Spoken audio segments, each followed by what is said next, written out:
Welcome back to my channel short trade. और आगे बढ़ने से पहले आपसे रिक्वेस्ट करूंगा सब्सक्राइब ज़रूर से कर लीजिएगा, क्योंकि इस तरह की इन्फॉर्मेशन आपको इस चैनल पर डेली बेसिस पर मिलती रहती है।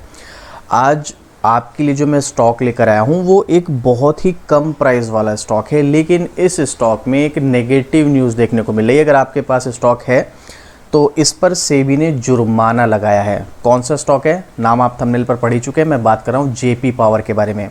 हालांकि स्टॉक में लास्ट ट्रेडिंग डे पर बहुत बड़ी गिरावट नहीं देखने को मिली है, लेकिन फिर भी अब यहाँ पर आप देखिएगा जो मैं आपके साथ न्यूज़ शेयर कर रहा हूँ, मैं इस स्टॉक को बिल्कुल भी बाय करने के लिए रिकमेंड नहीं करता हूँ। उसके पीछे का रीज़न मैं आपको कई बार अपनी काफ़ी सारी वीडियोज़ में बता चुका हूँ और आज भी बताऊँगा। लेकिन अभी फ़िलहाल हम इसकी लेटेस्ट अपडेट के बारे में यहाँ पर डिस्कस करने वाले हैं, तो आप चाहें तो खुद भी गूगल करके देख सकते हैं।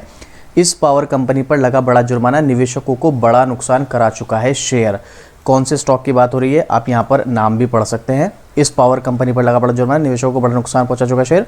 सेबी ने कंपनी की वित्तीय विवरणों को गलत तरीके से प्रस्तुत करने के लिए कुल 54 लाख रुपए का जुर्माना लगाया। बता दें इस कंपनी के शेयर ने निवेशकों को बड़ा नुकसान कराया। लेटेस्ट अपडेट फ्राइडे 27 दिसंबर रात 8 बजे, यानी कि कल रात का ये आर्टिकल है।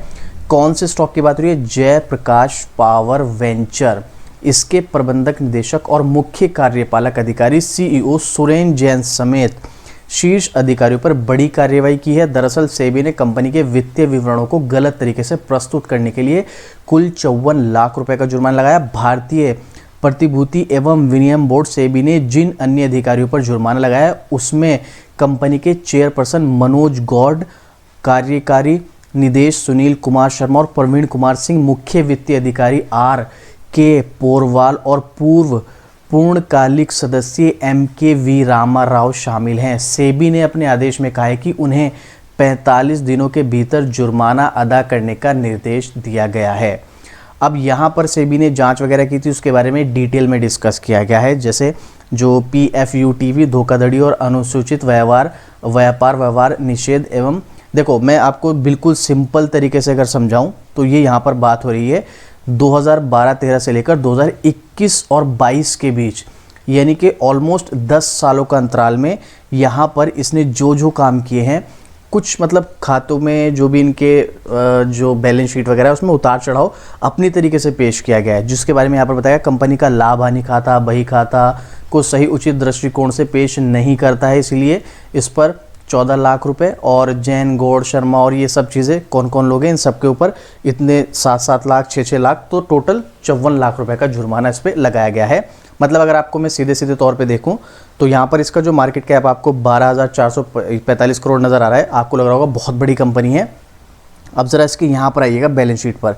ये जो यहाँ पर आपको बैलेंस शीट देखने को मिली ना, इनमें गड़बड़ की गई है जिसके ऊपर जुर्माना लगाया। और अभी से नहीं, मतलब पिछले 10 सालों में यहाँ पर ये सब गड़बड़ की गई है। अब ये किस वजह से की गई ये कंपनी के मैनेजमेंट को ही पता होगा, और ये एक्चुअल में शेयर होल्डर्स के लिए काफ़ी नेगेटिव न्यूज़ है।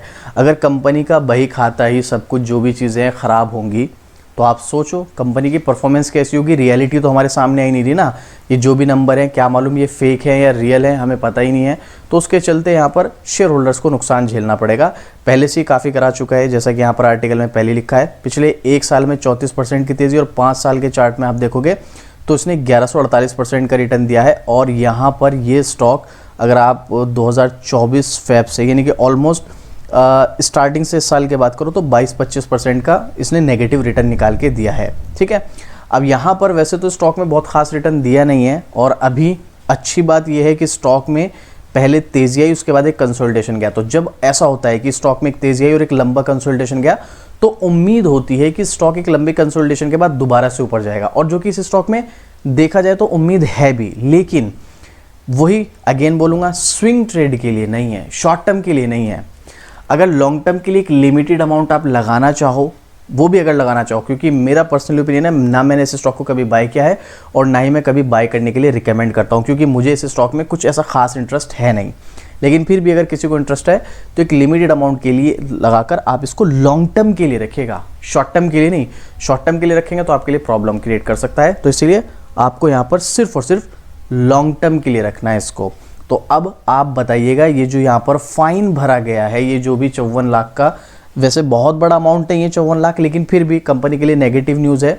और अगर वाकई में ही कुछ गड़बड़ है नंबर्स में तो फिर आगे के लिए शेयर होल्डर्स के लिए प्रॉब्लम हो सकती है। आपको क्या लगता है, क्या इसका इम्पैक्ट मंडे में पड़ने वाला है? क्योंकि ये न्यूज़ जो है ना मार्केट क्लोज होने के बाद आई है।